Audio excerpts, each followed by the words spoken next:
Сәлем достар, сіздермен болған мен Мұхаммед. Бүгін біз мен туралы 5 факт айтатын боламыз. Ал енді кеттік, басталды. Мына шуға бермей қойыңыздар.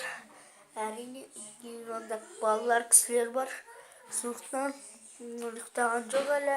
Ал енді сөз айтып десе істейік. Бастайық. Бірінші факт, менің атым Мұхаммед. Екінші факт, фамилиям Күсейбай. Үшінші факт, мен де футбол ойнаған адам. Бесінші факт, мен сыныбда жақсы оқимын. Бесінші факт уже бітті. Осындай 5 факт тез айттым. Сондықтан бермей ақ қойыңыздар. Ал қасыма міне Арлан. Міне Арлан. Мамам.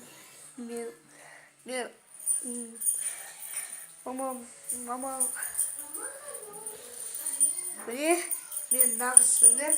Осы мен өнім. Міне. Привет. Міне жүріп. Ал сау болыңыздар.